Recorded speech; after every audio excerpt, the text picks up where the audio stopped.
Voici Stratégie à faire, podcast pour les entrepreneurs francophones. Bienvenue sur le show. Bienvenue sur le podcast Stratégie à faire et ce podcast est dédié aux entrepreneurs francophones désirant optimiser toutes les facettes de leur entreprise. Et le slogan du podcast, c'est « Construisez votre succès, une stratégie à la fois » et c'est précisément ce qu'on fait chez Effiance. On travaille en fait avec les entreprises à optimiser les deux grands piliers stratégiques, soit le marketing et les ventes et les processus internes pour une meilleure productivité. Et imaginez juste une petite amélioration de 5 sur vos taux de conversion ou une réduction des coûts peut générer une augmentation de profit de façon assez exponentielle. Donc, en d'autres mots, on vous aide à générer plus de ventes et on améliore la productivité globale de votre entreprise. Donc, aujourd'hui, on reçoit Henrik Bazanès et à 16 ans, Henrik Bazanès devient un entrepreneur au Québec et il a multiplié les projets avec énergie, il a cherché à inspirer, motiver et créer un impact positif. Allô, Henrik, comment vas-tu? Salut, ça va bien, Alexandre? Ça va super, merci. Tu peux m'appeler Alex parce qu'on se connaît hein, Ouais, officiellement. c'est vrai. Ben oui, parce que moi et Henrik, on a travaillé sur un projet que j'ai parti en République dominicaine qui a été un flop total. Mais on apprend tellement des flops qu'on peut avoir en tant qu'entrepreneur. Puis aujourd'hui, normalement, j'ai des questions de prête, mais aujourd'hui, j'ai aucune question pour Henrik. On va juste parler très ouvertement et entre autres parce qu'on se connaît. Puis j'aimerais ça d'abord que tu expliques un petit peu ton historique en tant qu'entrepreneur qui est très inspirant, je dois l'avouer.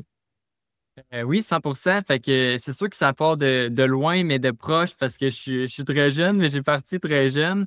Euh, Tout ça, ça a parti là, à la base d'un projet, d'une passion pour la mode. Ma première compagnie était une marque de vêtements. Au début, je pensais vraiment pas que je faisais de la business, de l'entrepreneuriat. Je faisais un projet comme un autre, comme j'en ai toujours fait toute ma vie. Autant quand je me suis impliqué dans les sports, bon, je créais exemple, dans la danse, je créais une chorégraphie, je trouvais la compétition et je participais à la compétition, puis j'essayais de la gagner. Puis si je la gagnais pas, ben, j'apprenais, puis je recommençais. Tu sais. Fait que Et- le projet de prendre a vraiment parti de ça. Puis de fil en aiguille, j'ai commencé à faire d'autres projets comme faire des événements, partir ma compagnie d'impression, ma compagnie de production de vêtements avec la broderie et l'impression. J'ai acheté mon premier immeuble avec mon père, par la suite un autre immeuble. J'ai acheté une franchise, j'ai commencé à investir en bourse, en crypto. Je me suis beaucoup éparpillé, j'ai essayé beaucoup de projets. Euh, et puis c'est avec tous ces projets-là que j'ai découvert rapidement que finalement, j'avais une passion beaucoup plus sur l'entrepreneuriat et le développement, gestion d'entreprise. Super. Aujourd'hui, c'est quoi ta business actuelle? C'est quoi qui est actif encore dans toutes les entreprises que tu as eues? Oui, ben là, le core business en ce moment, ben, c'est beaucoup Brodane, qui est la compagnie de production de vêtements que j'ai avec ma partenaire Alexia. Mais Mhm. le gros compte au daily depuis environ un an, on est dans le processus d'achat d'une entreprise d'enseigne que je ne peux pas tout parler parce qu'on n'est pas encore pensionnaire. Je pense Ah, le 30 avril. tu peux pas me dire un secret là aujourd'hui. Je peux te dire que juste qu'on fasse l'acquisition, ça m'est un. Je peux pas te dire le nom parce que OK. je pense que c'est important d'avoir de toujours avoir une mentalité de tant que c'est pas fait, c'est pas fait. Fait qu'on doit Ouais. avoir un rendez-vous chez le notaire le 30 avril. Ça se peut que le 29, le propriétaire Un dise moi, ouragan. je ne plus. C'est ça. Ouais. Fait que c'est pour ça que j'aime pas mieux donner le nom pour faire des pauses d'espoir, mais depuis un an, c'est ça qu'on fait en parallèle avec Brodane, puis en parallèle que je continue beaucoup à investir en bourse ben, j'ai encore mes immeubles, fait que de Ah ouais. baigner là-dedans Mhm. énormément. Puis j'accompagne aussi des gens au niveau de l'entrepreneuriat. Là, je fais de la consultation aussi, on va dire en OK. temps perdu, même si c'est pas tant de temps perdu, mais disons que Puis, tu les aides à quel niveau surtout? Beaucoup dans le développement. OK. Tu sais, quand je fais la consultation, c'est beaucoup au niveau de développement. C'est ça ma force de voir, de prendre un projet. J'appelle les choses plus projet parce que des fois, j'ai de la misère un peu avec le mot entreprise parce que c'est, des fois, c'est pas une entreprise. Des fois, hein, Mhm. c'est un projet, c'est une passion. Puis mettre le mot entreprise, c'est beaucoup plus affaires, business. On aime ça des fois voir plus le côté entrepreneurial, le côté que euh, le mot entrepreneur apporte plus le mot parcours, passion, fun. Et entreprise, Mhm. des fois, apporte beaucoup plus le côté affaires, monétaire, finance. Je pense qu'il y a une Ouais. balance à voir avec les deux. Alors, on parle plus en projet, en entrepreneuriat. Comment que je vais les aider, sur quoi que je vais travailler beaucoup plus, ça va être au niveau du développement. Le fait d'avoir vu beaucoup d'entreprises, d'avoir vu beaucoup de projets, d'avoir travaillé avec beaucoup de personnes et dans beaucoup de sphères différentes, que ce soit justement le marketing, création de contenu, ads, tout ça, que ce Mhm. soit qu'est-ce qui est optimisation, développement, que ce soit au niveau de gestion d'employés et plus encore, ben, ça me permet de me créer une tête sur plusieurs projets et d'être capable d'aider ces gens-là, peu OK. importe le domaine. J'ai eu un contrat il n'y a pas longtemps, ça avait duré quasiment 6 mois. J'ai fait de la consultation pour un nightclub. J'ai jamais eu de nightclub, je ne connais pas ça. OK. Mais juste d'avoir exploré plusieurs domaines, puis d'avoir fait des événements, puis j'ai été capable de les aider. Qu'au début, il y avait comme une vingtaine de clients dans le bar, puis on est passé qu'à la fin, après le mandat, que le bar il était full là, tout le temps. Tu sais. Ah ouais, wow. C'est dur, là, l'industrie du bar. Si tu pognes pas puis il n'y a pas le bouche à oreille déjà en partant, ça doit être un défi en soi, là. Oui, 100%. Puis ça a été un défi tout le long. Là. Tu sais, autant OK. de mon côté, ça a été un très gros défi de le faire. Ça me sortait de ma zone de confort un peu. Mais autant pour les propriétaires puis l'équipe, c'en était un. Parce que tu sais, l'enjeu des employés n'est pas le même. C'est le soir, ils sont fatigués. Tu es dans un environnement de consommation comparé à un autre projet, un autre business. Que c'est du 8 à 5, tes employés, ben, ils ne sont pas dans un environnement de consommation. Fait que déjà là, ils sont déjà Mhm. plus concentrés. Fait que tous ces enjeux-là apportent que tu dois vivre avec, mais il y a une manière que tu peux vivre avec et que ça t'avantage. Mais il ne faut pas tomber dans l'excès parce que si tu tombes dans l'excès, ça peut te désavantager. Fait que là, c'est Ouais. là que le défi devient intéressant, là, puis le Ah, fun à c'est ce cool, ça. niveau-là. Là. Je ne Ouais. savais pas que tu faisais de la consultation. Comme je disais, c'est vraiment à temps perdu. Puis les personnes avec qui j'en fais, comme ce projet-là, c'était des amis à moi qui sont venus me voir. Puis la consultation que je fais, c'est des gens qui viennent me voir. Je le pousse pas, je le promouvois pas OK, parce tu que promouvois pas. OK, je comprends. non, non, non, c'est ça. OK. Si le monde vient de me voir, si le projet, je le trouve intéressant, je le prends puis je travaille. Comme là, en ce moment, je le fais avec une agence marketing. Mais tu sais, OK. c'est vraiment à temps perdu. Je leur donne les heures que je peux leur donner. Ils sont OK. contents. Puis je Ah, peux OK. pas faire ça en temps plein. J'aime mieux travailler sur mes business en premier. Ah, c'est cool. Puis, la business que tu veux acheter, c'est dans quoi, tu disais? Les enseignes, fait que Les fabrication assets. d'enseignes. Ouais. OK. OK. Fait que ce qui va venir supporter un peu ta business de T-shirt, d'impression de T-shirt, là, je comprends bien. Ouais, l'objectif, en fait, c'est 100% ça. Là. Tu as-tu OK. compris? C'est vraiment C'est- de pouvoir dire que la personne qui achète des T-shirts pour ses employés, ben forcément, elle a besoin d'impression, d'affiches ou d'enseignes d'une certaine manière. Alors, Mhm. on va pouvoir combler ses besoins. Puis à l'inverse, l'entreprise qui a besoin d'une enseigne, ben, elle a peut-être besoin de vêtements pour ses employés. Fait que OK. ça lui crée une balance entre les deux entreprises. Là. Je comprends. Je sais qu'on a parlé de bien des affaires quand tu étais en République dominicaine avec moi. Et tu sais, tu es le genre de personne qu'on va dire, hey, j'aimerais ça l'avoir comme fils, tu sais, parce que tu as commencé très jeune, très travaillant. Peux-tu expliquer, comme, tu sais, je me rappelle que tu disais que tu passais le journal au début puis que tu étais très motivé. Tu peux-tu expliquer juste avant que tu deviennes entrepreneur, c'était quoi ton mindset? Parce que je trouve ça bien intéressant que tu en parles. Oui, 100%. Ben, j'ai toujours un mindset, tu sais, que pour moi, c'est important, autant au niveau du salariat ou en tant qu'un niveau d'entrepreneur ou leader, boss, en tout cas, peu importe comment qu'on l'appelle. Dans les deux cas, j'ai toujours un mindset que quand tu travailles et que tu fais quelque chose, il faut bien que tu le fasses. Mes parents m'ont inculqué ça très jeune. Ils m'ont inculqué aussi que si tu veux t'acheter quelque chose, ben, il faut que tu travailles puis tu trouves un moyen de ramasser l'argent. Mes parents ont toujours été super gentils, ils m'ont toujours payer qu'est-ce que j'avais de besoin dans le sens, tu sais, j'ai toujours été habillé, j'ai toujours un toit, j'ai bien été élevé, mais si je voulais un ordi de plus ou si je voulais dîner à cafétéria ou peu importe, si je voulais des choses qui n'étaient pas dans la normalité, ben travaille puis paye-toi là. Quand tu as 11 ans, c'est sûr que tu trouves ça un peu bizarre. C'est pas ça le fun, hein, c'est ça. Hein? Mais rapidement, j'ai pris fun. Tu sais, dans le sens qu'à 11 ans, j'ai fait du gardiennage, je faisais de la tourbe, je faisais de la peinture. Tu sais, je faisais plein de petits jobs et c'était là que je pouvais prendre. Puis déjà rendu à 12 ans, l'été, je faisais du 40 heures semaine jusqu'à mes 16 ans. Puis chaque été, j'ai changé de job. Puis j'ai pris fun parce que, premièrement, ça m'a appris à travailler, mais aussi, ça m'a appris à gérer mon argent. Mais aussi, pendant que mes amis travaillaient la fin de semaine ou les soirs, pendant toute l'année, ben, j'avais tellement travaillé pendant l'été que je pouvais faire ce que je voulais de mes fins de semaine tout le reste de l'année puis les soirs. Puis ça m'a permis justement de pouvoir travailler sur des projets ou m'investir dans ce qui me passionnait, qui était dans ce temps-là, qui était de faire des vidéos, qui était de faire du parcours, de la danse, du skate, tous mes sports puis mes projets qui me passionnaient. Fait que ça m'a aussi ouvert un certain esprit, en tout cas, je le crois, entrepreneurial par le fait d'avoir tout fait ces choses-là très jeune, disons. Là.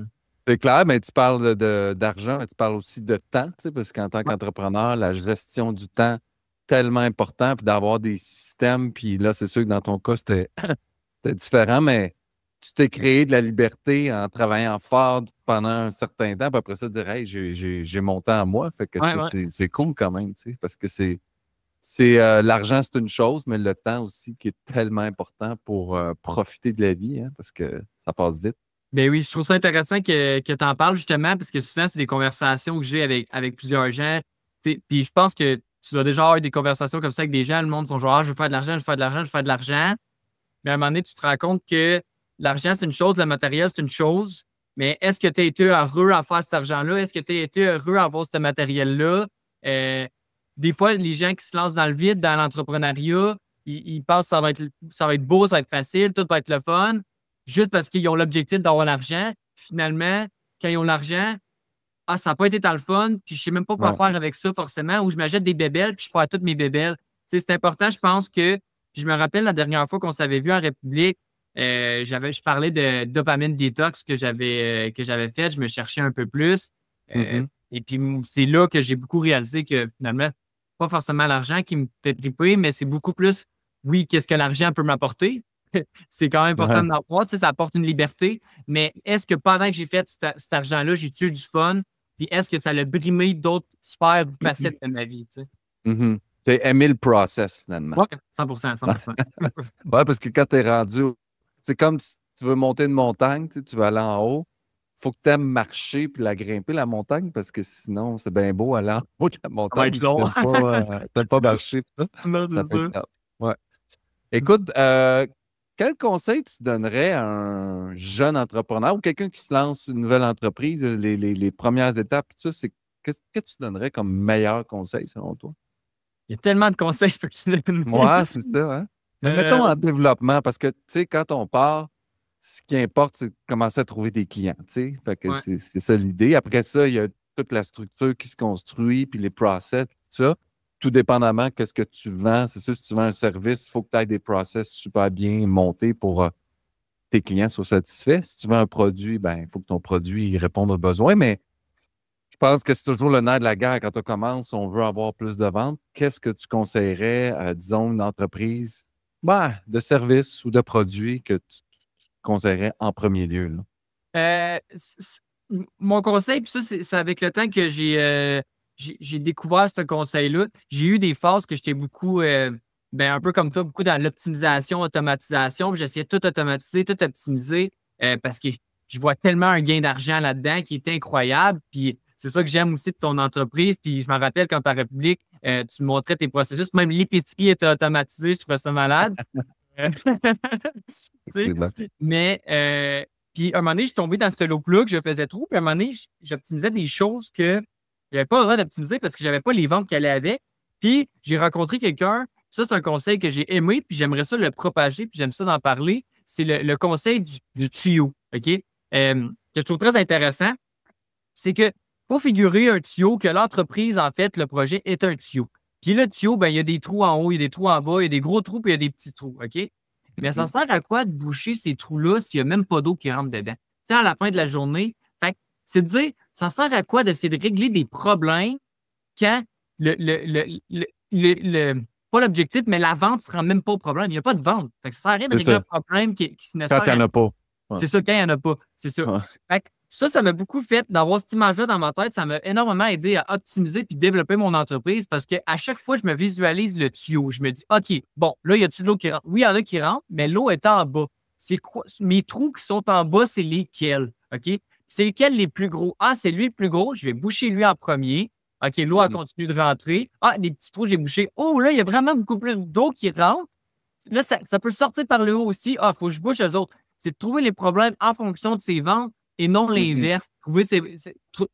Trouver les problèmes en fonction des ventes et non les ventes en fonction des problèmes. Fait que ça, c'est un truc que je donnerais à quelqu'un qui est déjà en entreprise. Quelqu'un qui veut se partir, c'est le conseil classique, c'est lance-toi, pitch-toi dans le vide, puis tu t'arrangeras rendu là. Mais c'est ça. Le truc du tuyau, là, moi, ça m'a beaucoup aidé là, parce qu'à un moment donné, soit que j'étais trop dans les ventes, mais ça tombait dans le vide, ou que j'étais trop dans l'optimisation, mais je n'avais pas les ventes. Ouais. Rien. Tu as tellement raison. J'ai passé tellement de temps à bâtir des funnels, des ci, des ça. Puis là, tu fais la première étape qui est d'envoyer des gens dans le funnel, mais il n'y a personne qui rentre dans le funnel. C'est ça. Passé des mois à bâtir ça. Puis finalement, je pense de tester chacune des étapes au travers du processus client. Du moins, de commencer avec la première pour travailler les autres après. Je pense que c'était un très bon point. Puis ça revient, je pense, à la gestion de temps. Tu sais, si on passe tant de temps à peaufiner quelque chose qui fait que, puis qu'au bout du compte, on n'a pas les ventes, j'avoue que. Moi aussi, maintenant, je voudrais que avant de me mettre à travailler à fond sur une automatisation, puis ça, je dis, hey, je vais attendre d'en avoir. Je vais les envoyer manuellement. Puis quand je vais voir que j'arrête pas de les envoyer manuellement, ben là, je vais l'automatiser, je vais bien voir que je passe trop de temps à envoyer ça manuellement. Puis, très bon point. C'est ça. Très bon point. La force des automatisations, c'est d'enlever la job manuelle, mais s'il n'y a quasiment pas de job manuel, l'automatisation à rien, c'est ça, tu sais. Ouais. Mais par contre, il y a beaucoup de jobs manuels, l'automatisation, surtout en 2025, tant qu'à moi, c'est un must. Là. Il y a tellement de programmes pour ça, il y a tellement de logiciels, c'est tellement accessible à tout le monde. C'est sûr qu'il faut quand même que tu connaisses ça puis que tu veux prendre le temps de l'apprendre. Mais il y a des gens comme toi qui le connaissent. Puis sinon, ben, les gens peuvent décider de l'apprendre si vraiment ils ont du temps puis ils commencent. Là, mais moi, ce que je me rends compte, j'ai beau avoir le plan de formation, les tutoriels en français, tout est là, tout est prêt, des rencontres hebdomadaires. Je les aide à bâtir des processus, tout ça. Si le CEO en haut ne prêche pas par l'exemple de le faire lui-même, il ne peut pas dire à son équipe, ben, vous devez utiliser Asana. Puis c'est ça que j'ai beau monter les plus beaux systèmes, là, s'ils ne l'utilisent pas, il n'arrive à rien. Puis c'est ça la problématique que je rencontre, c'est que les gens voudraient que comme une baguette magique, là, tout est installé, tout est fait, puis là, ça marche, mais finalement, au bout du compte, c'est ça. Il faut que le CEO embarque et qu'il le fasse. Sinon, à mon avis, c'est une perte de temps. Ouais. Non, c'est ça. Ça, c'est important. Puis c'est une étape qui est assez dure, là, justement, qu'on voit dans le 5S. Là. Je ne sais pas si tu connais le 5S. Là. Ça, c'est plus dans les shops puis dans l'industriel. Moi, je l'ai commencé à l'implémenter puis l'apprendre parce que justement, avec le projet qu'on a là, actuel, puis aussi avec Brodam, mais la quatrième étape, c'est standardiser et améliorer. Ça, c'est la partie justement de faire en sorte que l'équipe utilise les programmes, utilise les nouveaux systèmes. Puis souvent, c'est l'étape la plus dure. C'est facile de dire, OK, je prends une journée, je vais trier, débarrasser, éliminer ce qui n'est pas bon. Je vais ranger et réduire, je vais nettoyer, scintiller, je vais tout faire en sorte que tout soit parfait. C'est facile de prendre une journée de le faire. Mais là, après ça, de dire à l'équipe, de dire, là, maintenant, il faut que ça soit implémenté chaque jour de votre restant de votre vie dans cette entreprise-là que vous êtes actuellement. Il faut vraiment que le leader, comme tu dis, le CEO, à chaque jour, fasse des rappels. Puis, tu sais, ça peut passer par plusieurs rappels par jour. Là. Je le vois même avec des employés, des fois, c'est des choses banales comme range ta lame des actos, puis il faut le rappeler des fois, plusieurs fois par jour de le faire, tu sais. Puis on parle même pas on parle d'une lame d'exacto, tu sais, dans le sens que. C'est banal, là, ouais. Ça, c'est banal pour moi qui est logique de ne pas se couper, tu sais, à la fin de la journée. Fait que. C'est sa partie qui est le plus dur, puis que même que Brainstorm avait ouvert là, actuellement, mais qui aurait même possibilité puis potentiel de même avoir peut-être de la formation envers les autres que la côté optimisation, automatisation, mais une formation sur comment faire en sorte que les employés utilisent adhèrent au programme, c'est ça, ouais. Ouais. Non, c'est clair. Mais à mon avis, si, tu sais, comme moi, là, quand les gens embarquent dans mon équipe, on utilise Asana. Tout le monde utilise Asana. C'est Asana, puis c'est pas le courriel, puis c'est ça. Puis si t'as pas de choix, c'est ça. Mais tu sais, quelqu'un qui veut implémenter Asana, qui est en train de l'apprendre, mais qui ne l'utilise pas lui-même, comment il peut dire à ses employés, hey, on l'utilise, tout le monde gagne, parce que moi, je l'utilise. Mais si elle ne l'utilise pas, on est foutu. Non, ça, Bref, c'est la partie dure des nouvelles choses à implémenter. Là, exactement. Puis, des fois, on parle des petites équipes de 3-4 personnes. On ne parle pas des équipes de 100 personnes. Tu sais, je peux imaginer une équipe de 100 personnes. Ça doit être, tout le monde est réticent au changement, là, ce qui est normal, mais ce qu'ils ne comprennent pas, c'est que s'ils apprennent ces concepts-là, ça peut changer leur façon de travailler, puis avoir plus de temps, puis être plus en contrôle de leurs affaires. C'est ça qui me fascine. 100%. 100%. Puis Ouais. je pense qu'il faut le vivre. Il faut le vivre pour le voir puis le comprendre. Puis la journée qu'ils vont réaliser, je pense qu'ils vont voir que c'est vraiment utile. Puis aussi, c'est que qu'est-ce que je remarque, surtout avec l'acquisition qu'on est en train de faire actuellement, qui est une entreprise qui a 60 ans, là, qui est très, très papier et tout. Eux, encore aujourd'hui, on leur montre nos méthodes, puis ils sont comme, ça marche pas.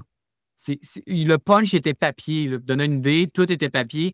Puis on a mis des punchs électroniques. On est en train de tout informatiser. Ça, c'est rendu cloud. C'était même pas cloud. Là, comme, je sais même pas comment ils faisaient pour gérer ça. Et encore là, ils ont les pensées limitatives que non, nos méthodes, ça fait des dizaines d'années que ça fonctionne, fait que ça fonctionne encore. Mais pourtant, c'est juste le fait qu'on a changé le punch, qui est quelque chose de banal, qui est rien de le mettre électronique. Juste là, chaque semaine, on économise 15 minutes de calculer le temps parce que ça se fait tout seul. Puis en plus de ça, on économise le papier puis l'encre, tout ce qui va avec. Oui, c'est pas des millions de dollars, mais si juste cette petite chose-là qui m'a pris 30 minutes à faire économise 15 minutes par semaine, je suis gagnant après 2 semaines. Si j'arrêtais tout l'économie d'argent aurait été incroyable. Puis on parle de une chose, puis tu sais comme moi, c'est quoi les automatisations qu'on peut faire? Ça, c'est rien. Qu'est-ce que j'ai fait? Pour elle. Ah ouais, c'est sans fin.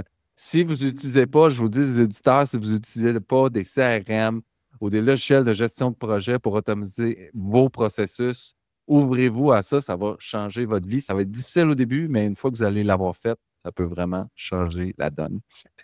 Émeric, merci beaucoup pour ton partage. Merci d'avoir été présent à mon nouveau podcast qui est, somme toute, assez nouveau. Je suis rendu au 5e épisode avec toi. Non, 6e, en fait.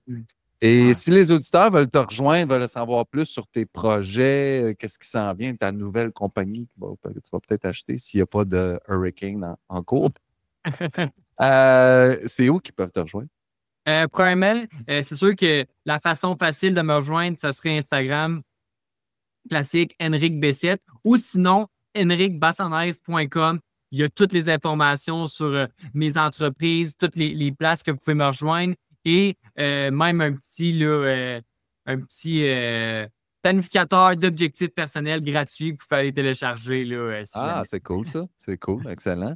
Alors, écoute, ça met fin à notre épisode. Merci encore, Enric. Je vous rappelle, si vous voulez en savoir plus sur Enric, ses projets, si vous voulez télécharger le beau petit outil qu'il a fait gratuitement, allez sur enricbazanaise.com, pardon. Le lien est évidemment en description. N'oubliez pas, si vous avez aimé le contenu, si vous sentez qu'il y a eu de la valeur, que vous avez appris des choses dans le podcast, n'hésitez pas à liker, ça nous ferait extrêmement plaisir. Et si vous êtes un entrepreneur qui voudrait être invité à l'émission, rendez-vous au effiance.com/podcast. Et rappelez-vous, construisez votre succès une stratégie à la fois et vous verrez, votre entreprise va prendre un nouveau virage. Et sur ça, je vous souhaite une magnifique journée. Bye, Enric. Salut. Bye bye.